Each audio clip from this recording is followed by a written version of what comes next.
Hello, everyone. Welcome. Thank you for being here today. We are going to start with some opening prayers. There's a link to the opening prayers in the description of the video.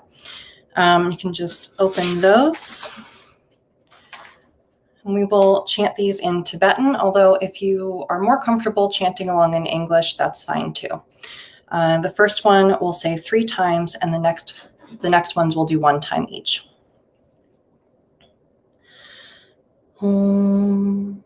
Organ yogi nom sam pemage sa dompola yatsen shogi ngorupe pemma jung ne jesurak koru kandro mangpo kor ketki jesu dao druki jinji lop chia shek su so guru pema city home. Organ yogi nom jansam pemage sa dompola yatsen chogi ngorupe pemma jung ne jesurak kordu kandro mangpo kor ketki jesu dak drupki jinji lop chia shek su so guru pema city home. Organ yogi nom jansam pemage sa dompola yatsen chogi ngorupe pemma jung ne jesurak kordu kandro mangpo kor ketki jesu dak drupki jinji lop chia shek su so guru pema city home. Continuing on. Kunzandwa sem karab shiri sing pema kara jipani shunga sozo nubna teten kata so kate lama namla so wadem. Ogmin chuki hinki pojang na dosum sange kungi ngobonit rangsem chuku ngonsun tonset pe tawe lama namla so wadem. Sashi pochu chushing meto tram re rabling jini de kempadi sange zingdu mikde powai droku namda jingla chupashuk tram guru ratna mandala putsa mega samudra saparana samaya.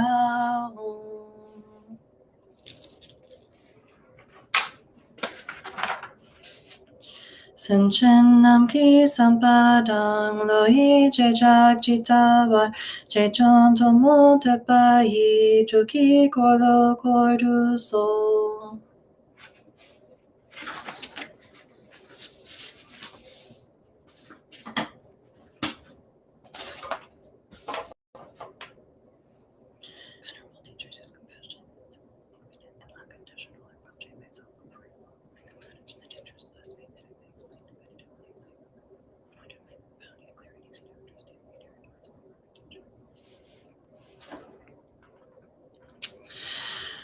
All right, let's take a moment to connect with our compassionate intention for being here today. Just take a moment and remember why you're here, that we're here not just for our own entertainment or to just kill some time, but we are here so that we can learn how to be more present and more compassionate for the benefit of all beings. So just take a moment to center yourself in that intention.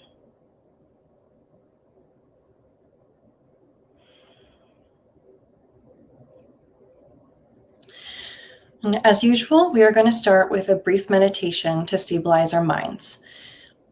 Meditation is the natural state of mind when it's relaxed, stable, and open. And meditating in this way trains our mind to be both calm and relaxed and alert and wakeful at the same time. The point of meditation is to create space in your mind.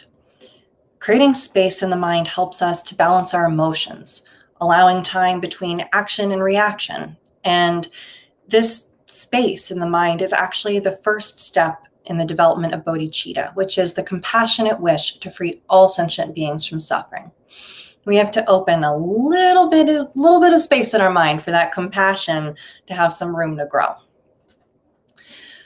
So take a comfortable seat, either in a chair or cross-legged on the floor like I am, and place your hands in your lap, just gently relaxed. You can put your hands on your knees, or you can put your thumbs touching, right hand on top of left, thumbs touching with your thumbs right below your navel. You can do that too. Either way. So you're in a comfortable seat, hands in your lap, and check in with your posture. Make sure your spine is straight, your shoulders are open, your elbows are out a bit, so your rib cage is open. And your eyes are going to remain open too. It's going to look like I have my eyes closed, but that's just a trick of the angle. You're kind of looking down, following the line of your nose, and just find a place to rest your gaze somewhere in the space in front of you, following the line of your nose. And if you start getting tired during your meditation, you feel sleepy, you can raise your gaze a little bit. And if you feel like just too agitated and wound up during your meditation, you can lower your gaze a little bit. And then, last thing, place the tip of your tongue gently behind your front teeth. Just touching the roof of your mouth right behind your front teeth.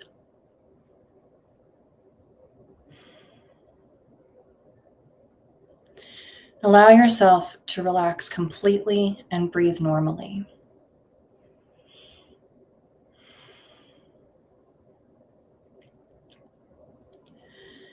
Then put a very light attention on your breath. Don't try to control it at all.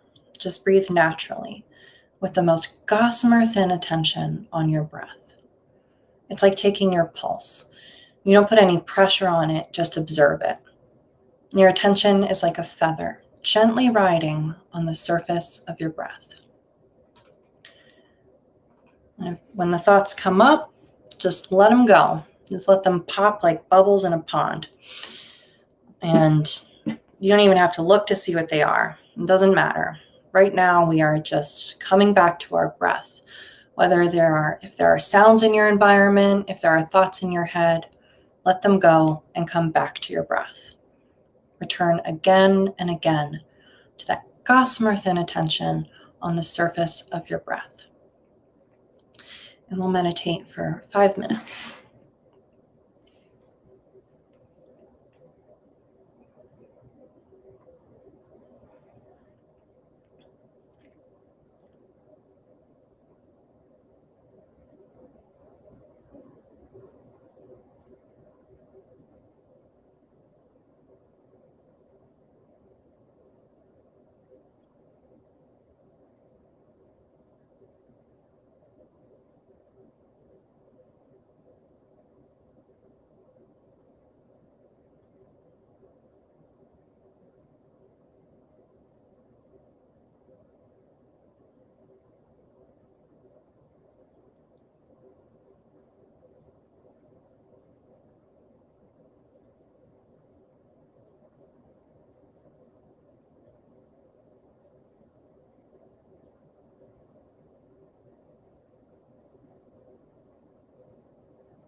So that is a brief meditation that you can do pretty much anytime. Anytime you have just a few moments, you can sit down and rest your mind on your breath. It's very helpful. It's very helpful for a number of reasons. It helps us to balance our emotions. It helps to create that space in the mind that gives us a little room to breathe before we have our knee-jerk reaction to whatever just happened. Gives some space for compassion and wisdom to develop.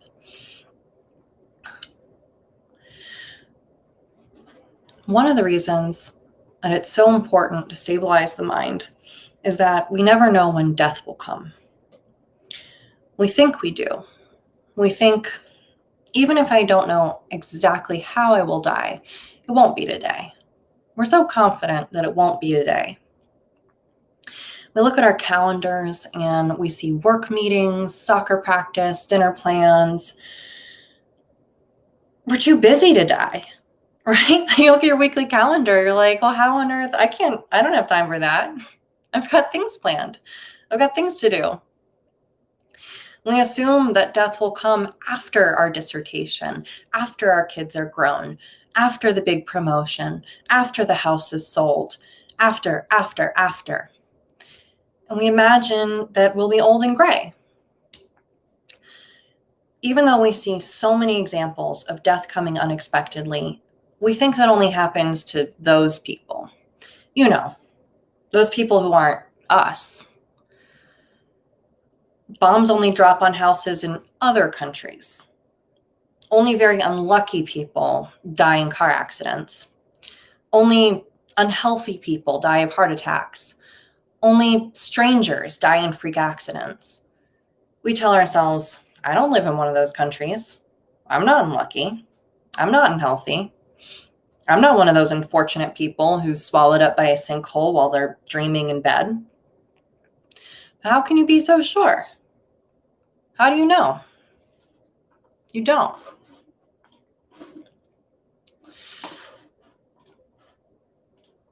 When that condo building collapsed in South Florida a few days ago, 1 second people were smoking cigarettes out in their balcony, and the next second they were buried under 7 stories of rubble. Just like that. How can you be so confident that you will take your next breath? If you have a stable mind, when you die, you may be able to help yourself. You may be able to do POA, the practice that is done at the time of death. Or you may be able to at least remember your guru and pray to them. If you don't have a stable mind when you die, you'll probably be freaking out. Death is scary to the unprepared mind. You'll be upset about leaving your friends and relatives. You'll be grasping at whatever unfinished business you have. You'll be discomforted by the physical sensations of death, which can be quite frightening and unpleasant. And you'll be anxious about what lies ahead. The tumult of your mind will be confusing, especially once you're no longer anchored by this body. And your habitual knee-jerk reactions to the display of your mind in the bardo or the intermediate state will only increase the froth of your confusion. If you can't pull it together and remember your guru in practice, you'll be at the mercy of karma and confusion. You'll take an ordinary birth and just continue to wander in samsara, or the realms of cyclic existence. But if you have not completely wasted this life, if you've created a little space in your mind, a little stability in your mind, developed strong faith, then you have a little hope. And if you've spent this life well and accomplished your practice, then you won't need hope. You'll have confidence. Buddhism is not a religion of saviors. No one will save you. All of the Buddhas and Bodhisattvas, we don't pray to them because one of them is going to swoop down from the heavens and scoop us up and take us somewhere nice. They are They are inseparable from our true nature. They're not external to us. They're not out there coming in to save us. We have to realize that Buddha nature within ourselves, and we have to save ourselves. Your success in unsticking yourself from the web of samsara is dependent upon your own efforts. If you create the habit of space in your mind, if you create the habit of recalling the guru, if you create the habit of recognizing appearance as illusion, if those habits are strong enough, then you may be able to call on those habits at the time of death. You may be able to create the circumstances then in which your Buddha nature then appears to you as the guru or appears to you as the Buddha. You may have an appearance of an external savior, but they're never external. You're always inseparable from our own true nature. So if we develop these strong habits of practice, then we can rescue ourselves. We can inflate our own lifeboat when we wind up in dire straits. But if you wait until you're on your deathbed to practice, it'll be too late. That's like a ballerina waiting until the opening night of Swan Lake to start learning how to dance on point. It's just not going to happen. You have to build up those muscles in advance. Most of us don't spend nearly enough time on practice. It's easy to find time to watch another show on Netflix, or I don't know, go shopping, go out to eat, have a nice meal. It's much easier to find time to do that. And it's very difficult to find time to practice. That has less to do with time and more to do with our priorities. Even if we practice every single day, when we're not on our cushions, Dharma's not our top priority. We may forget about it all the entire rest of the day. Just, that's it, back to nonsense land. And with habits like that, we're fortunate if Dharma is our top priority even while we're on the cushion. We might be planning what we're going to cook for dinner, visualizing spatulas and cutting boards instead of the implements of the deity. Instead of turning our minds to the Dharma, which will actually help us, we prioritize the 8 worldly concerns or the 8 worldly dharmas.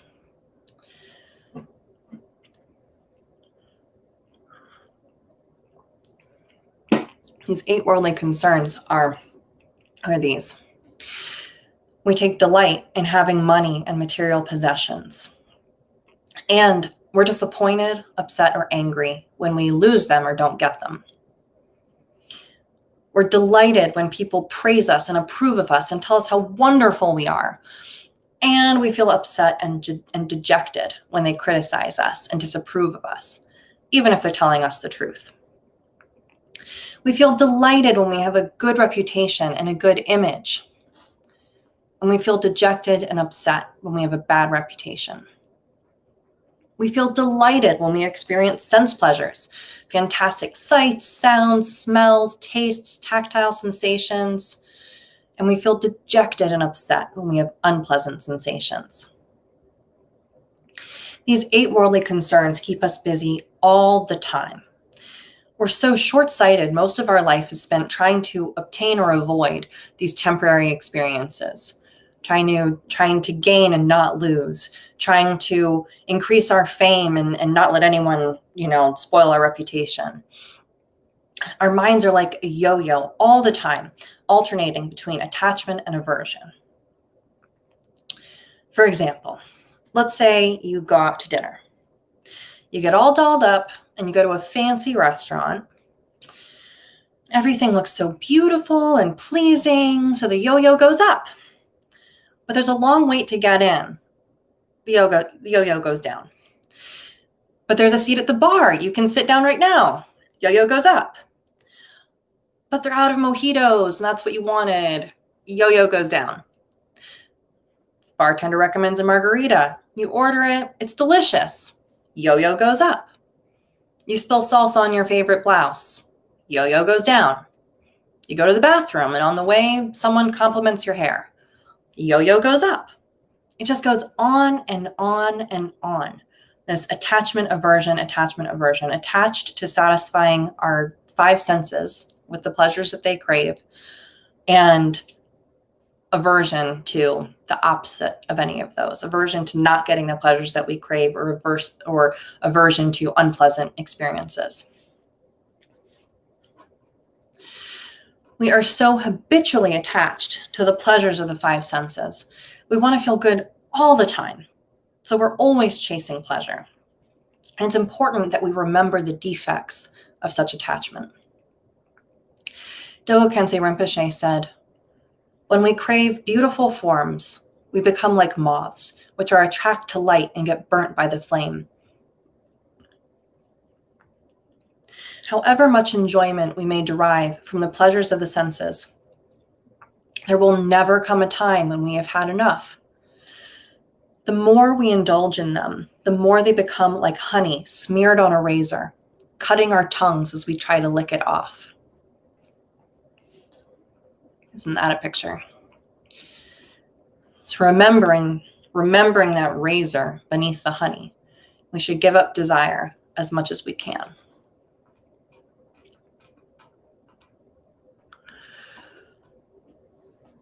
Short-sightedly chasing pleasure, we take up so many negative actions.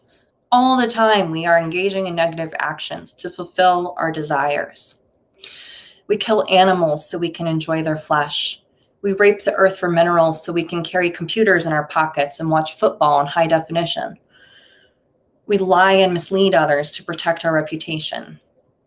We steal and step on others to increase our own wealth. And when we can't get the pleasure we crave, we indulge in anger. We excuse this behavior away, thinking it's somehow appropriate. It's so normalized, right? Everyone does it. Everyone acts this way. I mean, it's how we're raised. Capitalism wouldn't do us wrong, would it? This is the American ideal. Let's get rich, right? Get rich. Get material objects. Capitalism basically just says if you have enough stuff, you'll be happy.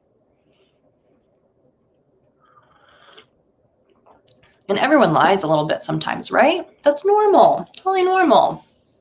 It's how we think. And this just shows the depth of our delusion. Every single action has a corresponding result. Once we know what to accept and what to reject, we should avoid even the smallest, most minute negative action. Even something as small as pocketing someone else's pen has a negative result.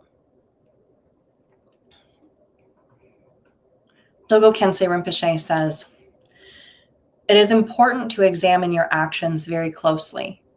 Particularly with minor negative actions, we do not see what the result will be immediately, but it is certain that those actions will mature and that we will have to experience the result. Enlightened beings can see this very clearly. For them, even the most minute negative action is like a speck of dust in one's eye. One has to get rid of it immediately. We ordinary beings, on the other hand, are unable to see the consequences of our actions. We are unaware of our minor deeds and lose track of them like an arrow shot into a thick forest. We act without understanding where our actions will lead. But if we had the vision of an enlightened being, we would see that even the minutest action has a result." And he instructs us, if you find you have committed a negative action, physically, verbally, or mentally, you must acknowledge it immediately, confess, and repair the downfall. And if you see that you've done something positive, make a prayer. May I do even more. May I increase in virtue.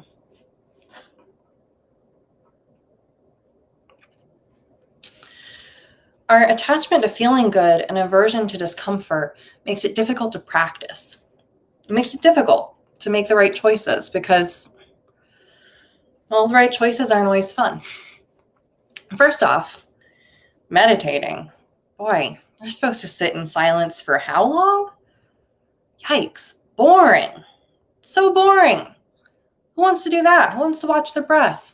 Why not watch Schitt's Creek or something? Who wants to sit in silence? Your knees hurt, your back hurts, and that's just the sit down practice. Once you start prostrating, like prostrations are a whole nother level. Muscles you didn't even know you had will hurt.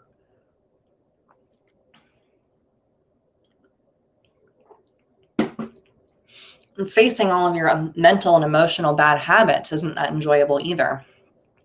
And if you're really old school and you're like meditating in a cave, it's cold, the ground's hard, you're not going out to fancy restaurants to eat. You're probably eating some pretty simple food, or maybe you're like Milarepa, you're eating nothing but nettle soup. Really not pleasant. Not the things capitalism asks us to strive for. If practicing the Dharma is supposed to bring happiness, why isn't it more fun? Why does it seem so unpleasant in these ways? Dogo Kensei Rinpoche says, "It is said that Dharma practitioners start out with suffering and end up with happiness. And we start practicing, we have to go to a secluded place where we have very little food and must endure heat and cold. Moreover, the practice is difficult to begin with. There seems to be little progress, and we do not have any signs of experience or realization. But then as we persevere in the practice and the Dharma gradually becomes part of us, our minds feel more and more confident and serene. In the beginning, we're bound to have obstacles, but with time, we will feel happier and happier in the practice. With worldly activities, it's just the opposite. Everything is very pleasant to begin with, but the end is very painful. We may start off happy with wealth, a comfortable existence, and all of life's pleasures. But in order to achieve that, we will have accumulated mainly negative actions and can therefore only end up suffering in this life and for many lives to come. This is why we must not view our Dharma practice in the short term. Never think, I've practiced so hard for months and years and I've still not had any result. Otherwise, you will get discouraged when you have still not had any experiences after 1, 2, 3, or more years. So in here we can look at the example of Asanga. Asanga meditated for 12 years, praying to Maitreya. And in all that time, he never had the slightest sign of accomplishment. 12 years. That's a long time. Finally, he had an experience of genuine and overwhelming compassion. And at that moment, Maitreya appeared to him in person. And Asanga complained, I've been praying to you for all these years, and you never showed up. You never showed any sign of your presence. Where have you been? And Maitreya replied, I've been next to you from the moment you began practicing, but on account of your obscuration, you did not realize I was present. And Maitreya said, I was this person, I was that person, I was this person. All of these individuals that Asanga had encountered in those 12 years, Maitreya was there, but he was not able to recognize Maitreya as Maitreya. His obscuration prevented him from seeing Maitreya. So when it comes to Dharma, we can't be impatient. We've been practicing bad habits since time out of mind, and we'll need to make substantial efforts and spend substantial time changing those habits. I really love the example of the poster. If you imagine you've got a poster, like a concert poster or something, rolled up in a closet, you roll up those concert posters so tight, and then when you pull them out, they're still really curled up. You have to bend it the other way. You have to roll it the opposite way. You have to straighten it out, flatten it. You might need to put some heavy things down in the corners to make it lay flat. But you have to work against the habit it has of being rolled up in that particular direction, and you have to unroll it the other way. So that's what we're doing with our minds, basically. And if you follow the guru like a shadow for a long time, and you are diligent in your practice, you will eventually obtain all the qualities of the Guru's body, speech, and mind. And this makes me think also of, like when you put, like what is it, like sandalwood that you put in drawers of clothes? Like, so if you put like a block of sandalwood in with your sweaters, if you just like touch the sandalwood to the sweater for a second and that's it, the sweater is not going to smell like sandalwood. Just by like passing them by each other really quickly, it doesn't affect the sweater that much, right? So just like meeting the Guru, getting just just waving hi or just getting one little blessing, it's wonderful. Please get the blessing. But that doesn't change a whole lot. But if you leave the sweaters in there with the sandalwood in that drawer for a long time, they will absorb the smell of that sandalwood. They will start taking on the scent, the sweet scent of the sandalwood. And so in that same way, if we become like our Guru's shadow and we follow them for a long, long time, we will eventually pick up the sweet scent of their good qualities as well.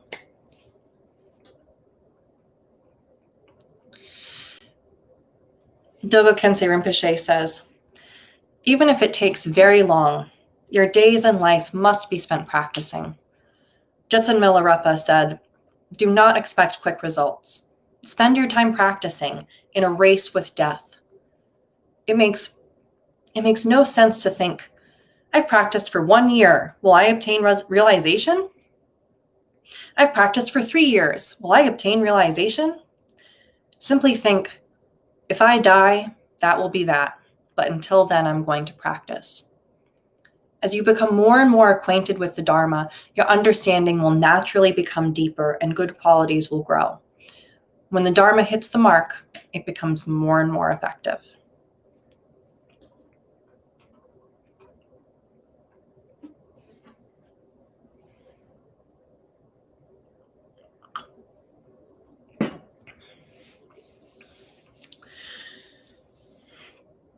His Holiness Khenpo Jigme Phuntsok said, the Buddha taught that true happiness and peace can never be found through material gain, and the only way that one can truly be satisfied is to realize this point.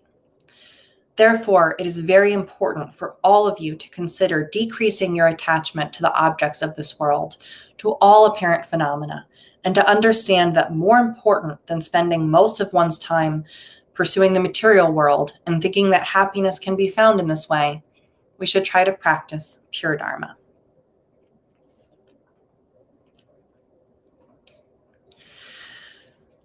We are so attached to our friends and family, our children and our spouses, those whom we cherish, and we think that it is only through our relationships with them that we can have happiness. But this kind of attachment will only bring us more suffering. We will be distracted by figuring out how to put food on the table and buying clothes for the kiddos and all of the other necessities that fill our minds. The details of survival for ourselves, our family, and our friends, they're never ending. And they will completely distract one from the benefits of purely practicing Dharma. If you think you will ever get to the end of that to-do list, and at the end of that to-do list, you'll practice Dharma, it's never going to happen. You'll die before you finish the things on your to-do list. The details of survival are never ending. Also, we are so attached to fame and glory. And those who don't have it suffer because they don't have it. Those who are poor or who have no social position at all are always hoping or expecting that some way, somehow, they might be able to rise above their current circumstances and achieve a position of fame and glory. And those who are already in positions of fame, glory, or leadership, they're also suffering. They might even be suffering more. They are suffering from the fear that they're going to lose their positions. And their minds are so filled with doubt and paranoia and anxiety that they might actually be suffering even more than those who are poor and who have no station whatsoever. His Holiness Khenpo Jigme Phuntsok said, "The nature of suffering is twofold. Suffering is caused by delusion and by karmic propensities. When we speak of delusion, it refers to three root conflicting emotions: desire, attachment, anger or aggression, and delusion itself, stupidity." So let's look at desire attachment first. Desire attachment fixates itself upon objects and objective appearances, such as material things, fame, status, or other human beings, dogs, cute kittens, anything. No matter what it fixates on, if one allows oneself to become controlled by that emotion, then the only result will be unceasing suffering or discontent. The second one, anger or aggression, causes one to feel that one actually wishes that others will suffer. This is caused by the desire attachment, again, desire attachment, that we have for ourselves and those that we are already attached to. If anyone else tries to harm them, then those other people who are trying to harm our loved ones, our friends, our family, they're termed enemies. And we feel aggression towards those enemies. We wish that harm would come to them. And as soon as we enter into this type of emotional battle, the only result is unceasing suffering. His Holiness Khenpo Jigme Phuntsok says, "That which is termed delusion or stupidity is the inability to understand or recognize what should be accepted, what should be rejected, what should be accomplished, and what should be abandoned. Inner divisions of delusion include misunderstanding and incorrect understanding. The first of these inner divisions of delusion, misunderstanding, could also be interpreted as misunderstanding or misusing the ultimate purpose of this life. The way that would qualify is that one would have to be born as a human being anywhere in this world who never really understands the difference between that which is wholesome and that which is unwholesome. Never having any real kind of ability to discern what should be accepted in order to produce true positive results and what should be rejected. Basically just spending one's life aimlessly living like a cow or a horse, which can graze and eat grass and just kind of survive. The difference between a cow or a horse and a person who is just kind of aimlessly surviving is maybe the person's able to put on clothes and other kinds of comfort. Really, the point that is being made is that this person who misunderstands the purpose of life is wasting his or her opportunity because they dwell in this state of delusion, the delusion of misunderstanding what should be done with life.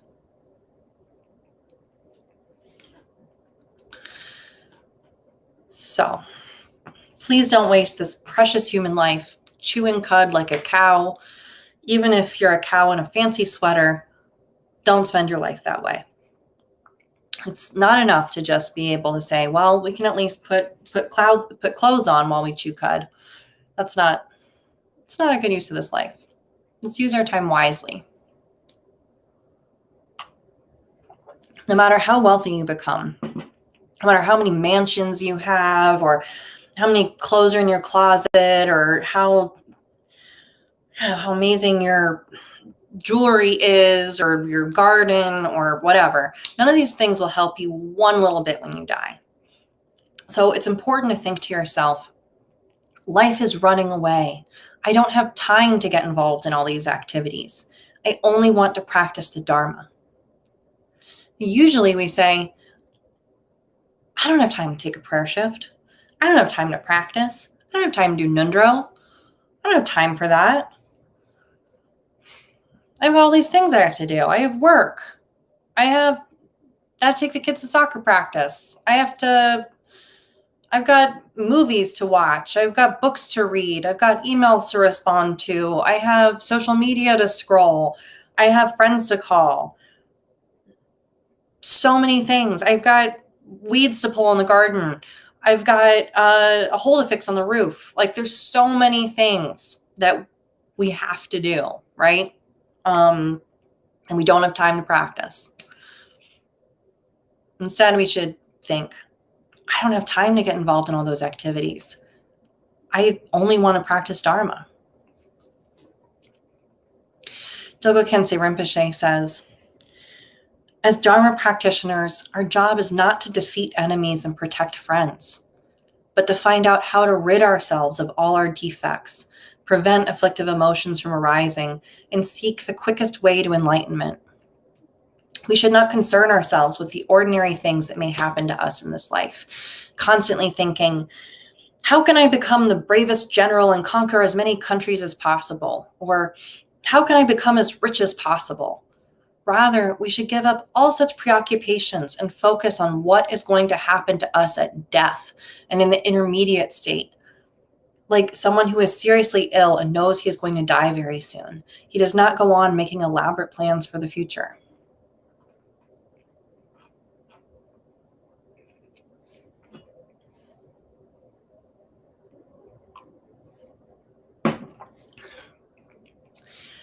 It said that we shouldn't worry about how we will live. We should worry how we will die. We really only are concerned about how we'll live because we're never going to die. We just keep that thought out of our heads. That's not happening now. So that's why we focus so much on the comforts, on how soft our sweaters are or how decorated our walls are or whatever. It's because death's never coming for us. At least we don't realize it is. We just live in this delusion that our life will last forever. So don't be stupid. You know better than that. Everyone dies. Everyone dies. And it can happen at any time. So drop ordinary activities. Put them off. Procrastinate. If you've got a problem with procrastination, use it. Use your procrastination. Use that habit well. Procrastinate all of these worldly activities, like business and email correspondence and brunches. There will never come a time when they're finished. They'll never be finished. You will always have another brunch to go to. All of these ordinary activities are like children's games. As long as we continue them, they'll never end. But once we abandon them, that's the end of them. No matter how successful one may be at these worldly activities, they're completely pointless because of the truth of the four ends. So the end of all gathering is dispersing. The end of all living is dying. The end of all meeting is parting. And the end of all rising is falling. So no matter what you gather together in your life, all of the riches and friends that you may accumulate, at the end of your life, they will disperse. No matter how wonderful your life is and how long you live, at the end of it, you will die. That's certain. No matter who you meet or marry or, whoever you connect with, your business partners, your friends, your associates, all of these people that you meet, you will also part ways with them. It's bound to happen. And no matter how high you rise, no matter how high your social position is, no matter how high you climb up the corporate ladder, no matter if you're on the 40 under 40 list or you're on, the Times Person of the Year or anything, no matter how high you climb, the end of all rising is falling. It will not last. And the higher you climb, the farther you fall, right? So that will hurt. The more you're attached to it, the more it will hurt. The more you become involved in such distracting activities, the longer you'll continue to postpone the practice of Dharma. Instead, Put off those pointless worldly activities. Feel death's breath on your neck and accomplish your practice. Love it. One of the nuns at KPC told me that when she was a young practitioner, she used to keep a picture of the wheel of death above her bed with a note that said, who will win the race, the Lord of death or you, who will win? Will you, the Lord of death, or will you accomplish your practice? Something like that. I love it. It also makes me think of Game of Thrones, a girl with no name, and she says when she's learning how to sword fight, and her sword fighting teacher always says, what do we say to the Lord of Death, or what do we say to the God of Death? Not today. So we don't know if Lord of Death will come for us today, but every day we can try to win the race against the Lord of Death. We can try to accomplish our practice before he catches us. So in conclusion, I'd like to just read a couple excerpts from a poem called The Heart Nectar of the Saints. This is a prayer of aspiration that condenses the essence of the oral teachings. And this is by His Holiness Dodjom Rinpoche. Soul unfailing and unchanging refuge, Lord of the mandala, most precious and kind root guru, hold me with compassion when I squander the freedoms and endowments, ignoring death, providing only for this life. The fleeting human life like a dream, if it's happy, that's all right. If it's unhappy, that's all right. Without concern for happiness or sorrow, may I constantly practice the supreme teaching. This mortal existence like a candle in the wind, if it's long, that's all right. If it's short, that's all right. Without intensifying the tight grip of the ego, may I constantly practice the supreme teaching. These intellectual judgments like the lure of a mirage, if they're suitable, that's all right. If they're not, that's all right. Discarding like hay whatever carries the 8 worldly concerns, may I constantly practice the supreme teaching.